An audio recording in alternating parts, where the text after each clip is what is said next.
เมื่อแล้วนายเขาคามาหรือตีสนเป็นตีตีวันเนสัตปลาน้ำสัตน้ำมาสถานแสดงพันธุสัตว์น้ำระยองกรมประมงเขาก็เลยได้ดังในไงเนาะ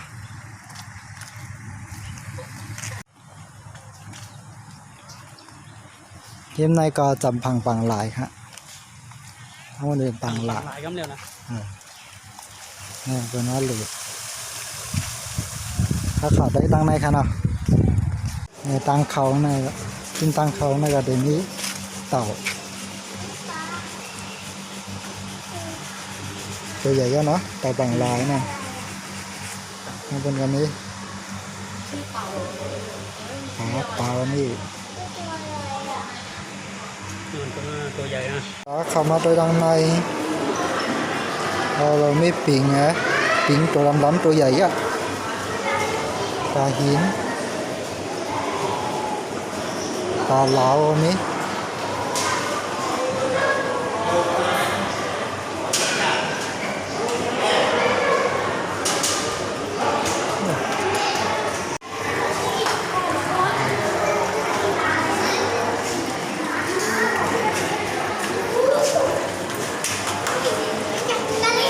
เล่งไว้เรื่อยๆตาล้ำละลายในหมูทั้งบนไว้มีน้ำทั้งบนไว้มีน้ำเลี้ยงกินทั้งนั้นจำได้เขาเลยเข้าว่าซื้อโต๊ะไงเข้าว่าที่ซื้อโต๊ะมีดังปุ่นก้อนใหญ่30 หลวน10 บาทวะตอนเลยก็เขามาดังในทำมาด้วยป่ามีป่าหางหลายๆอย่างว่าในป่าอย่างเขาห้องไหมป่านากาตัวขาวตัวล้ำตัวเอ็มต้มนะฮะเนาะตัวเด่นอย่างนี้นั่นแกบตัวใหญ่คนเยอะตัวนั้นได้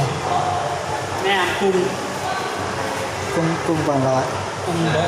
ที่2 โด3 โดกินหอยนะเนาะ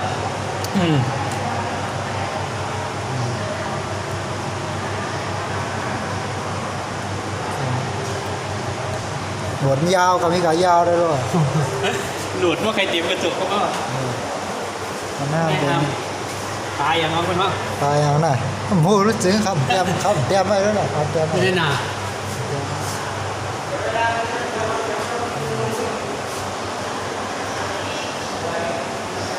หมึกกระตอมลายเสือ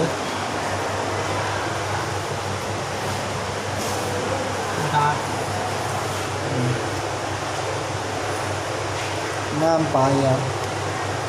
ปลาผีเสือปากยาว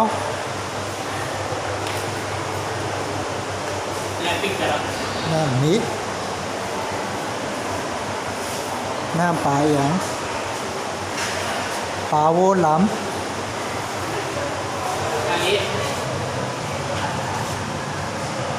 อันนี้นะไปรู้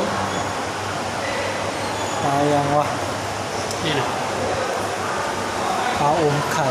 เพชรยาวสีเงิน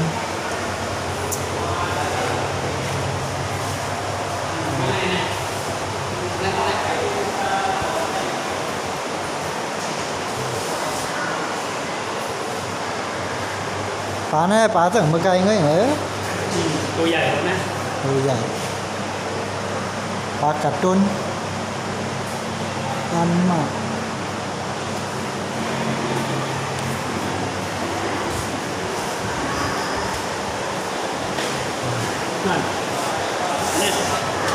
ต้องเดินนี่โอ้โหขันนึง2 ตัวอย่างเป็นห้องปลาอย่างนั้นนะนี่ตัวใหญ่ๆแล้วลูกนั่นละลายตัวใหญ่แล้วตาย2 ตัวหัวนั่นแน่แม่หนอไปกินแน่เนี่ยปลาพยาบาเนี่ยคือ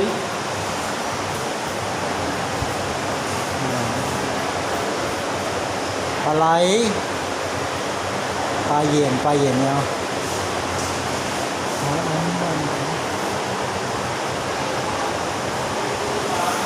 มีเถอะในตัวฝั่งแม่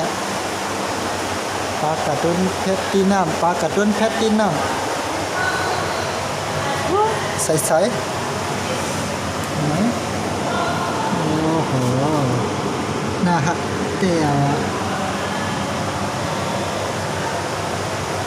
เหมือนอะไรอยู่ในปากหลายด้วยเอ้ย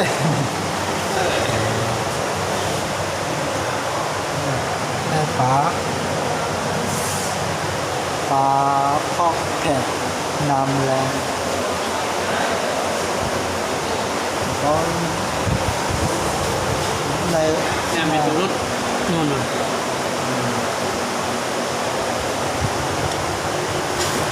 นี่2 โดเหรอ3 โดกับแป้วหรือแม่ฮู้กันเรา มันอยู่นอกพวกโรงมันโด อยู่ในหน้ามาหนังไอ้ ต้นจอกนั่นน่ะ อาโวโตตันโดโอมังกด ต้นเห็นไหมยืนจอกนู่นนั่น ก็ตัวใหญ่ย่าได้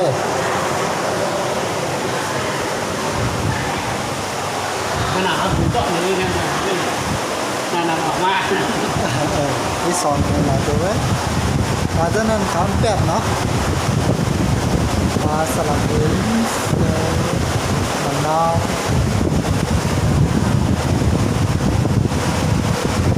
โอ้ตัวใหญ่มากเลยนะ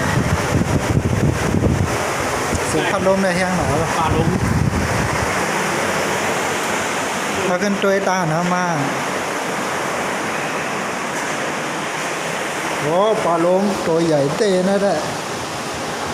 โอ้โหตัวเรือตัวใหญ่เนาะอายุได้หลายปีเมื่อลงหวัง มาเอง มาปั่นด้วยจำมันหันหน้าหวานไหนวะ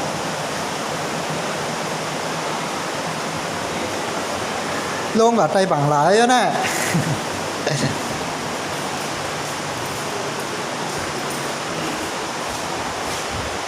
มาปลาไปเลย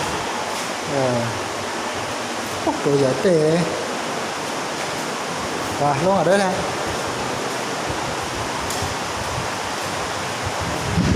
này khỏ tay nhau này cả tôi đắng tay hả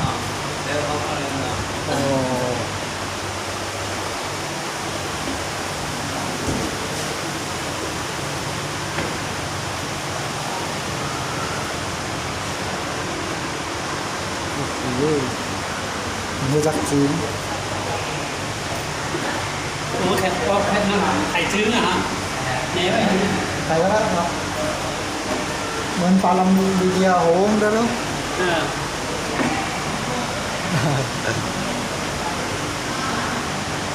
ไป อย่างนี้ได้ในคำถาม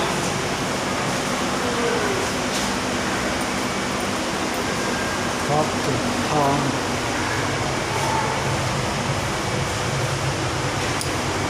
สุดยอดเลย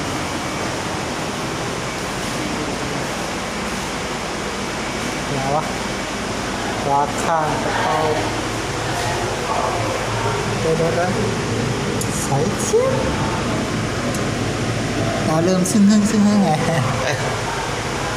เดี๋ยวน้ำไล่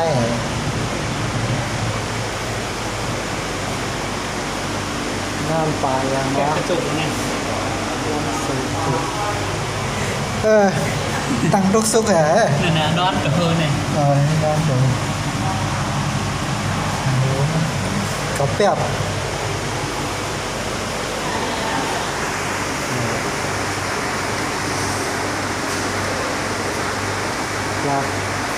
và khâu màu kẹt nóng tiền lươngชอบดีจังเลยนะ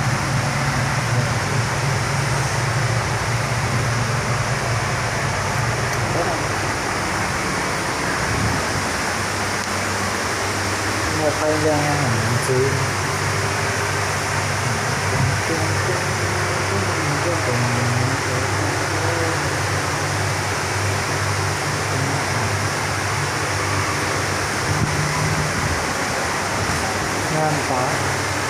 ตั้งแบบปลาพีเซอร์ปากยาวอันนี้เจอมาไกลไม่รู้เนี่ย อืม แล้วตัวใหญ่เลยป่ะไปทำปลากินเนอร์เนาะน้ำปลากระดอกไล่แล้ว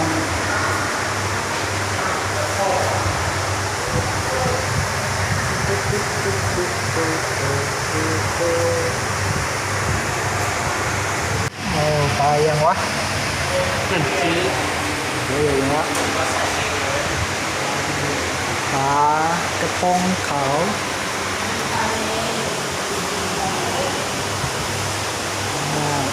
ปลาสร้อยนกเขาไว้สองตัวไม่รวมปลาตัวอย่างก็ซื้อ ตัวใหญ่อยู่เนี่ย เขียงอายุเขียงอายุจ้องเนอะเอาขึ้นก่อนอะไรนะ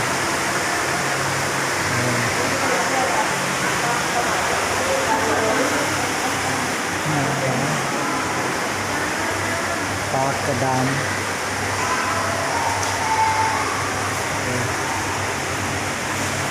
เอาเนาะใช่ครับ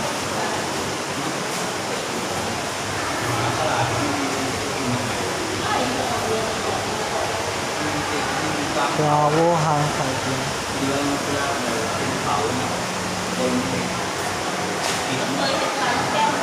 ตั้งบนได้มีปลาใหญ่ปลาเล็กเนี่ย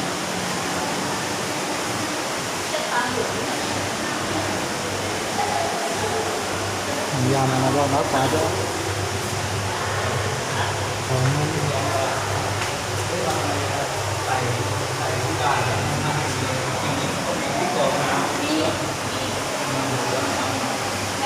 ปลาเก่งเสือดาว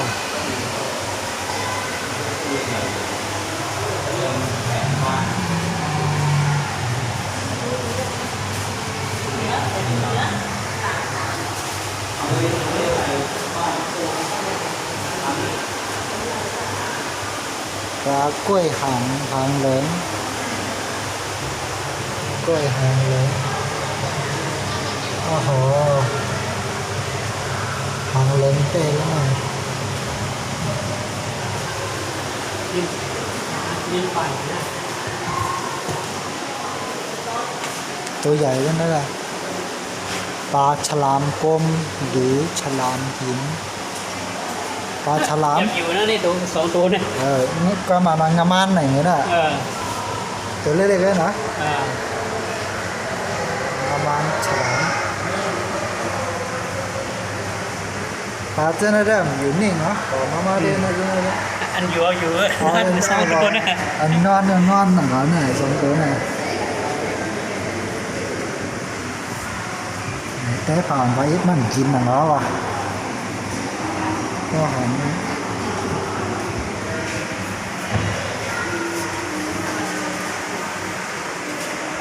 ไปอีกนะไปสมบูรณ์ไปตะกร้าหอย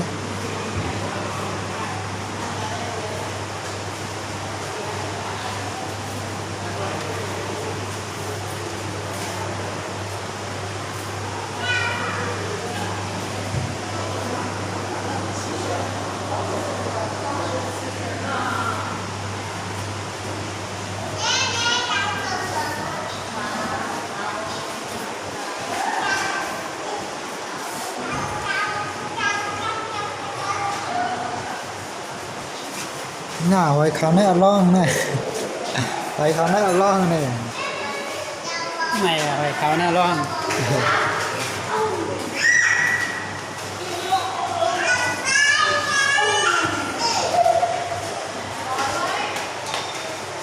เสื้อหน้าเขาออกมา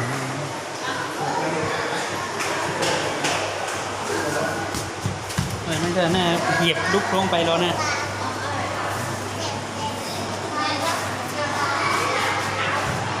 ไปตะกร้าหอย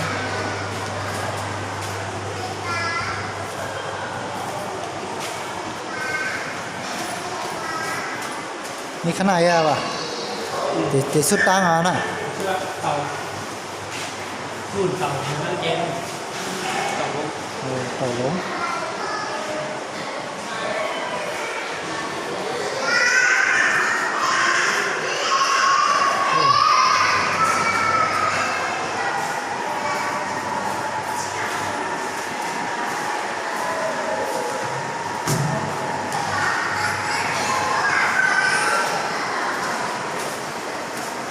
เมื่อไกล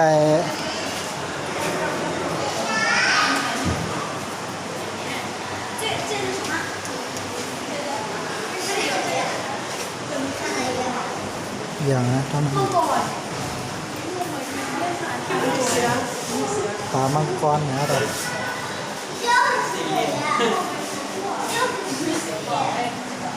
ปลามังกรนะเขา หนักชี้ อ๋อปลาสิงโต นี่น่ะเขาก็ต้มขายต้มกาดนะ กินอะไรได้เนาะตัวอย่างว่าผมยังกินอะไรผมมากกินว่าผมใครกินปลาจังโหคนตัว หงายต้องนะครับ หงายดองเนาะได้กิมมีกิมไหมมันจังปูงกิมได้เรียกอะกิมได้เรียกอะกาบหน้าแข็งได้นะเนาะ อ้าวในมันลุกอย่างไงวะ มันหงายต้องนะลุกเลยเหรอ ตัวนั้นมันกินทับมันอ่ะ เป็นหมดเอามาอยู่ อันนี้เป็นปลาหรือเปล่าวะ ผมจัก เหมือนปลาไหมเนาะไม่เห็นนะเนาะ อ๋อนี่หมาเราส้มโต่งนะ ใช่ฮะ ปลา พ่อปลา ส้มโต่งผมได้รีถามเป็นว่ายินก้อนยินได้ปะ อ๋อนั่นน่ะปลาตัวนั้นนะ 一个会醒的鱼。พอลงได้เป็นน้ำมันจะ 会 หาน้ำเนี่ยแหละน่ามันเม่นทะเลเม่นบางลายอะนะเม่นบางลายวะด้วยมันต้มมึงไงหรอวะอ๋อฝน คนเป็นยุคเป็นยุคผม ฝนเหมือนที่ใช่หนีเจ้าบุญนามี 条鱼， ก็จกเนี่ยเจ็บพันโยอา 什么鱼？ ปลาเม่นปลาเม่นเลยเนาะเม่นปางลายนะครับห้องเม่นปางลายเนาะเอาละใครกินหอยได้ปะ กินตะไคร้กินนะ 一条会醒的鱼，和腿，一条是这个。 กระสิงทะเลปลาแน่ว่ายามหันในหนังเมื่อไปยังเตะปลาตะแบนจุดฟ้าทะเล นี่ไงปลาเนี่ยไงสี่เหลี่ยมเนี่ย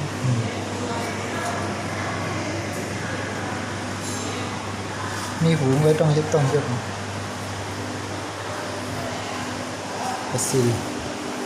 ลาสี่เหลี่ยมเขาโวปลาสี่เหลี่ยมเป็นสี่เหลี่ยมไม่ได้นะไหนส้มก่อนแหลมเลยแค่แหลมว่าปลาสี่เหลี่ยมมีสองตัวอะไรวะ cá อ๋อ rồi dưỡng to này nè บอลน้ำมันนะ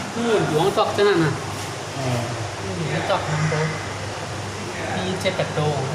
อ๋อหลายทางก็มาอย่างนั้นตัวใหญ่ๆนั่น cái bạch đồ đá này nè เขาอาจจะจำๆเนาะ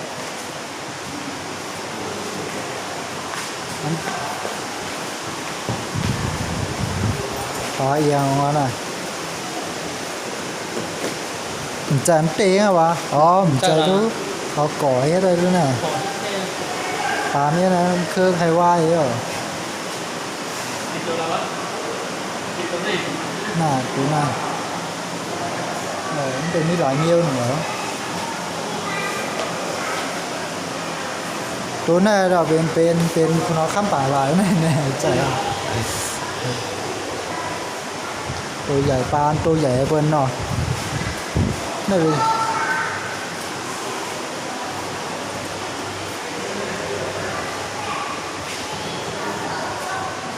ก็มาเขาขอโดยตีเครื่องมือประมงหน้าเบนเครื่องมือต่ำงา เอาไอโฟนเมื่อเมื่อนะ thế giờ vợ con là tôi ăn nó phải sốt này thấy rồi thì bay hơn nữa nè cái khối luôn nè này sọt mực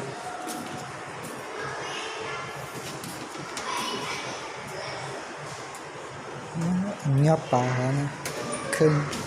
khưng mưa bà mông khưng bạn nơi bênอย่างนั่นวะ ลูกอย่างวะมันก็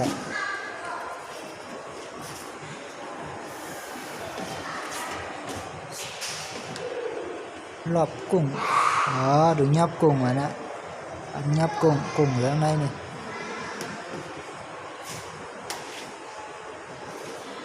นำแก้วด้วยในเครื่องมือเขาน่ะเครื่องมือต่ำงาโอ้น่าเป็นเฮ้ยนำมาเอ้ยเลยฉลามเครื่องบนหัวเลยหมอกแกนเลยโลตะกาเฮ้ยในแบบห้ามเข้าอ่ะนะ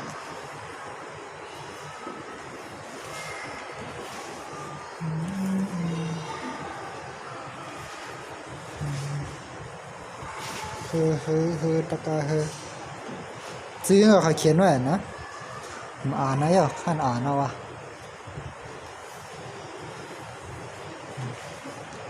งับบาต่ำงางับบา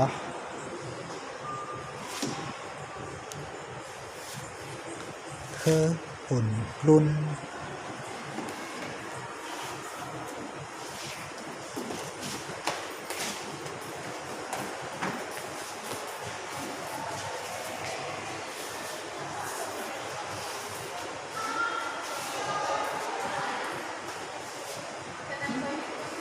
คิดกันแล้วว่าจะมีเปลี่ยนมาด้วยผีนี่นะ ผีอ่ะ มึงจำผีมึงจำเพียงนี่นะเนอะมึงจำเพจนี่นะเนอะ ก็ละ มึงจะเนี่ยเข้ากันในอ่ะ เขาก็นะ ปิดกันเดียว เขาปิดกันนะ ทำปิด ผีเคาน์เตอร์ ไม่เป็นอย่างนะแบบจำลองลักษณะการกระจายของกลุ่มแท่งคอนกรีต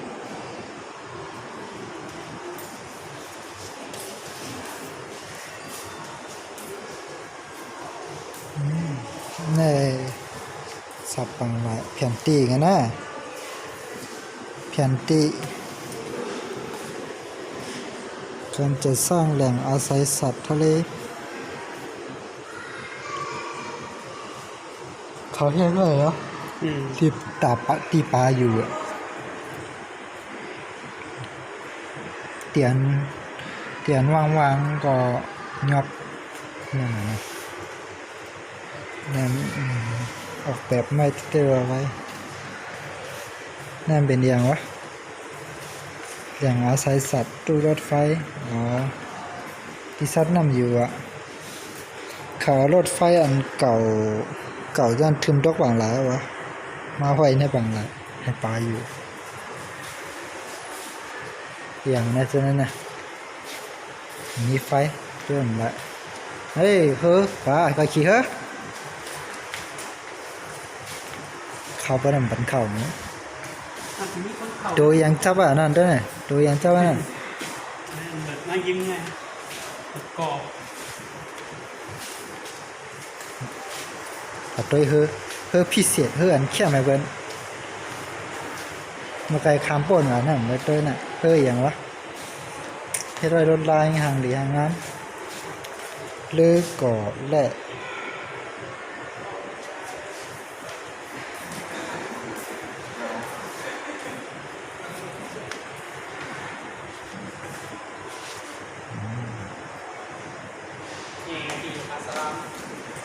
กันก็ด้วยเฮือกับจำโลกเลือประมงอุดลุนจับนี่ลายเขายับป่าเฮ้ยอยู่ในบางลายนะ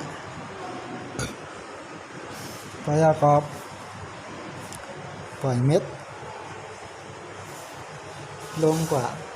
ปลามากินให้กันยอบเปล่านะ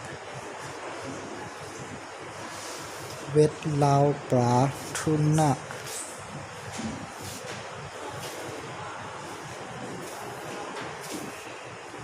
ในก็เป็น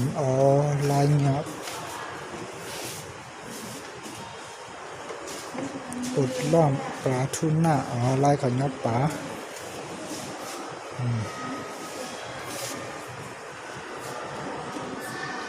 ก็เขาปล่อยรอบๆเนี่ยไหนเหรอปล่อยรอบๆให้เขาสันหุกให้ไหนกันเนาะให้ไหนงับก็ให้ไหนงับเนาะ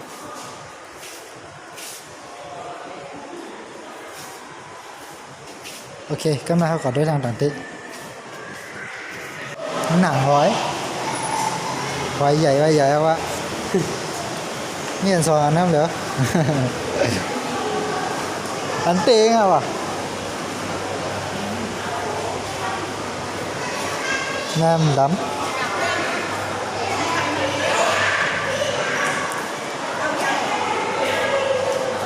เป็นทางเลยนะจ๊ะ หมด ตัวเต็มนี่อ่ะ เต้ง เขามาไม้เหรอตั้งไรครับแบบไรกว่าน่ะ นี่อ่ะจริงๆเนี่ยนะ บัวดาเป็นบัวอะไรวะ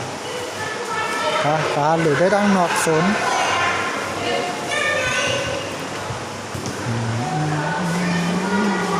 แม่ไปเช่าเป็นเช่ามา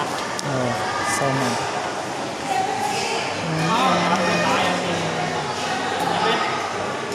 ตายแล้วเขาไม่กินมันเลย มันตายนะcái điều tài quá tiền do cả đang biến à nó trái quê à nó quả này nó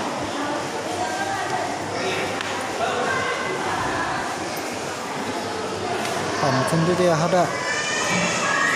ขึ้นโอเคน่ะตั้งออกมือเขาข้างในแก้ป่ะนะเดี๋ยวก็เขาออกมาดังนอกมันเนาะหลีหาหลีด้วยดังนอกมันกันเนาะไม่ได้แบบเสียงกับเขาเนาะเล่ง เลี้ยงน้ำอ่ะ เล่งนำยำเล่งยำนำเขาก็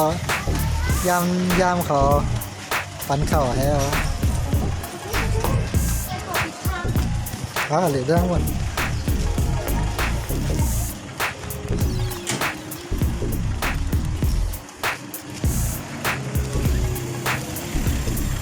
ตอนปากมันจะ หน้าร้านบนได้คืออันเต้น่ะเป็นมันขี่เลียนนะวะกันขี่เลียนนะวะ ขี่เล่นมันแต่เนี่ยขี่อะไรก็กาวใช่ไหม กาวแต่เป็นกาวให้ขี่เนาะ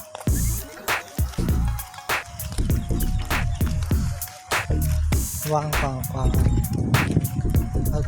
จอดได้หน้าพังบางลายไม่ย่างวนพังบางลายเพราะด้วยนะพังบางลาย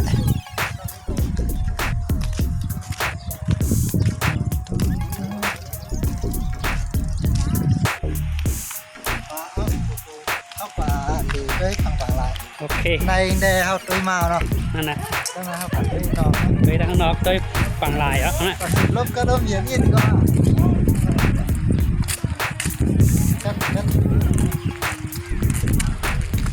ญาติสิเหลียดเหลียดเย็นอะเย็นเหลียดไม่แน่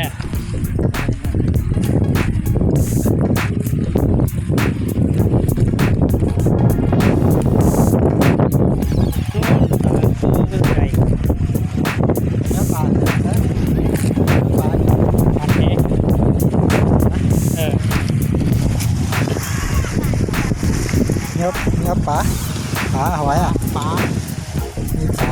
เล็กๆน้อยๆนะก็ต้องได้หน่อยโอ้ลมได้คือทนฮะ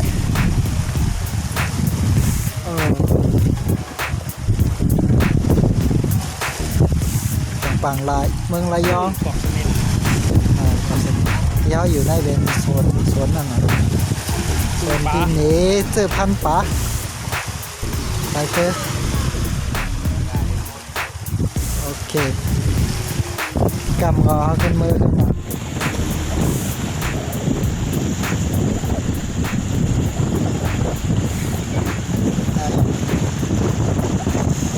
โอเค cái này có mưa nó có lấy mưa cần nhau à nè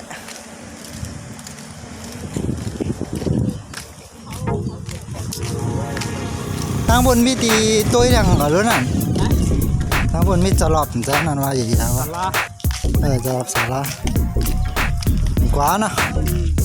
khăn quá mưa có bao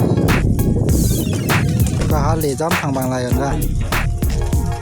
ได้ก็เขามาถึงผังออกมาแฮเขามาตีกลางนอกมันกินผังบางหลายนะมาเล่นเรียนมาไปเรียนในฐานะพลังบุญใครพลังบุญ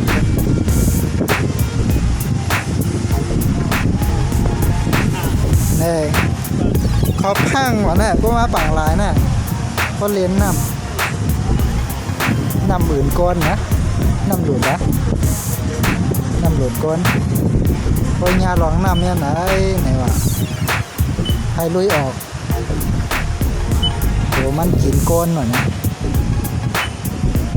นะว่าปลูกขึ้นมากนะ นั้นเตรียมไว้อย่าง RMP กระแสน้ำย้อนกลับจะเกิดขึ้นบนผิวน้ำและ ที่ ได้ใช้ผังมีรูปร่าง เขาให้ลง คล้าย ไว้ ดอกเห็ดซึ่งอันตรายของ RMP คือจะเกิดขึ้นกับคนที่ไม่รู้จักวิธีการรับมือกับมันซึ่งมักจะว่ายทนกระแสเข้าหาฝั่งและจะหมดแรงจมน้ำในที่สุดเอากลับไปเล่น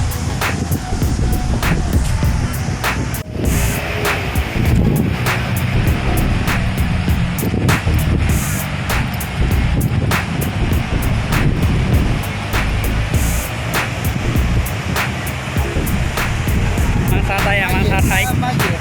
นั่งลิ้นให้เรียนก่อนไป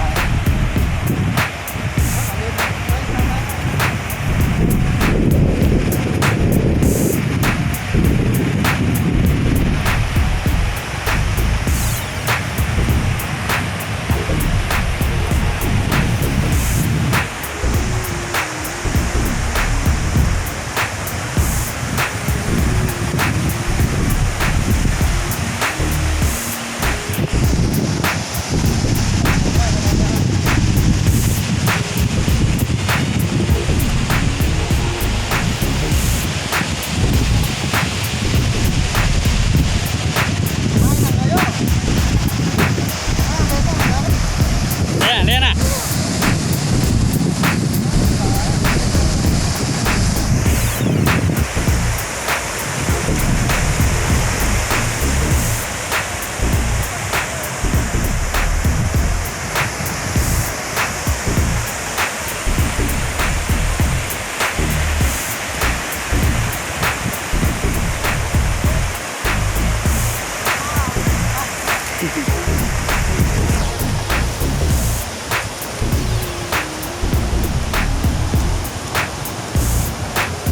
นั่งปั๊บโคมา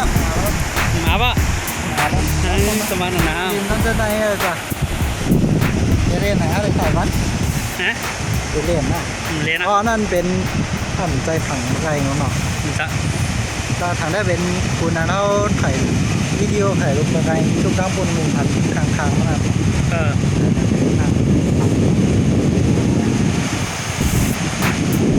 นั่นนะพี่มีอีกอย่างนั่นไหนเพิ่นขึ้นมาเลยฮะนะตั้งขึ้นเมื่อไกลน่ะ ถึงแบบเคยไหนครับเคยนอนเอาถึง ขึ้นนะ กระไตน่ะเป็นหมูวานด้วยเนี่ยนะ ขึ้นอาไปเป็นอีกอย่างย่องอีกอย่างอิดนั่นแหละ ใช้ก้มก้อยครับจ้องมีสลิมโย บนเนี้ยนะ เอ้ยเป็นเรียนทั้งหมด ขอเล่นได้ขอเล่นว่ะ พักเขามาโอ้โหฟังไรพวกเขาว่าจำว่าพวกเขาว่าจำได้เหมือนที่ว่าหัว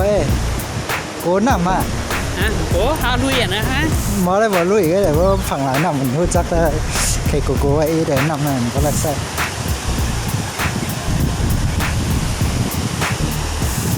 ไปได้ซ้ำกัน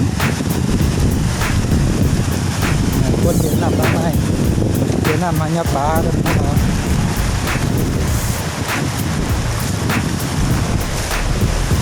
ต่างบอกมันก็มาแทงมาเลยเหมือนได้มา2กอกเลย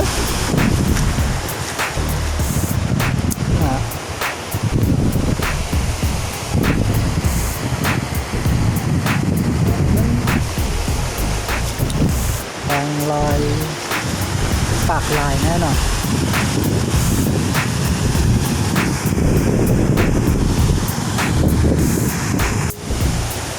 อย่างนั้นอย่างนั้น เอากูบอกว่า พูดว่าหาแต่เล่นๆนะ หาผู้น่ะ ผู้ปุ๊ มันเด็กเปลี่ยนเขาก็ได้นะ ไม่ไหลไม่ไหลมันจะเอียนเข้าหู้เลยอ่ะหน้าแต่หู้ เปลี่ยนเขาอ่ะ น้ำๆด้วย เปลี่ยนเขาที่ มันอยู่ไอ้ยิ้มผังยิ้มหูโอ้หูปูน้ำเงี้ยด้วยลูกอ่ะหูบางร้ายไปเล็กๆแล้วหลอกก็วะตัวใหญ่มันนี่เหรอ แต่เป็นตัวเล็กแค่เอียนเขาอ่ะนะ นี่เหรอ ก็ตัวไกลๆเมื่อว่าเขาตั้นเขาเอียนเขาเนี่ย ไปดักตรงตัวเหมือนเอียนเขาอ่ะ ก็ตัวใหญ่นะ ตัวกิมปูตัวใหญ่นี่เอียนนะอันบนกินจ้านะว่ามันทอดแล้วนะกับว่าอย่ามองเอาไปตัวเองนี่เหรอให้เอียนเข้าหู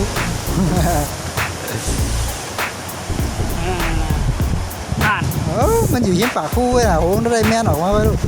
กำอย่ามอฮ่ามานั่นกว่าไก่แหว่งเออ เราพูดกันไม่กันทำไมคู่ปูร้อนน่ะ นั่นอันนี้ตัวนี้อยู่ไอ้ดังร้อง กำ โอ้หมด หมดกิ๊บตั้นขนาด เนี่ย มันอยู่ลึกขนาดนั้นพูดได้ลูก มันอยู่ลูกมาเราอยู่ด้วย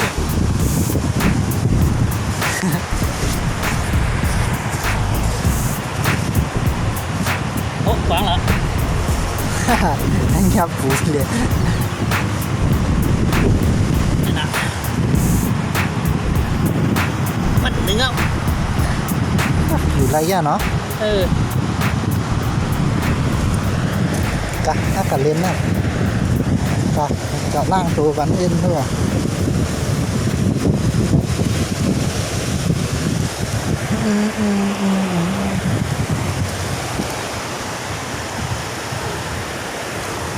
ไฮไลท์ ตัวอ่ะ ไฮไลท์วะ มันเคยเนี่ยมันอยู่นอกคู่เราอย่าน้ำ ฟูน้ำอ่ะเนาะฟูได้แล้วเราเป็นตัวยันหน้าเป็นอย่างน่ะถอย ปล่อยยังโอ้ลองที่ไหน จับจำเตาหน่ะเนาะเป็นหางอ้อมใจรู้แน่นอน มันเป็นผลน้ำมันติดมาก ยิงออกมาเด้อถอยแม่บ่นกินเยอะได้แม่นั่นน่ะไปยังไงเป็นเลือดที่จำขดหน้ามองมาไหลจอมแห้งนำด้วยเนาะ โอ้ลึกเหมือนกันครับตัวนี้ ขึ้นปล่อยอันนั้นนำเลย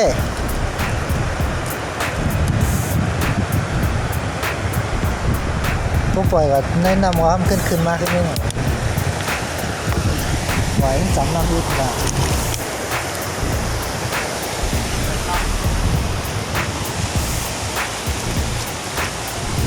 น้ำผักมาขึ้นมากขึ้นนิดหน่อยแต่เมื่อเนาะ เพราะว่า ในฝรั่งเดี๋ยวเข้ามา ต้องไปเขากินทั้งวันน่ะเมื่อเจ้าน่ะ แล้วเสียทิ้งแทงมาเวหรือต้อมตั้งเหรอนะมาแทงตีกันเลยนะล้นหินขาวล้านนะดอกล้านหินขาว ในด้านบนหันเขาไถอย่างนั้นนะ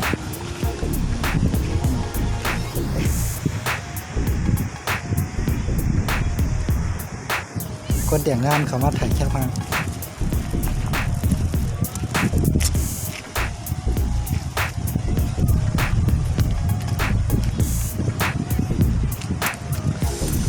เอ๊ะจำผังบังมาเวทางตี ใครมันต้องมาดิ้นเนี่ยใช่ มือกำไรได้มือจอมตั้งปังลายไม่ละลาย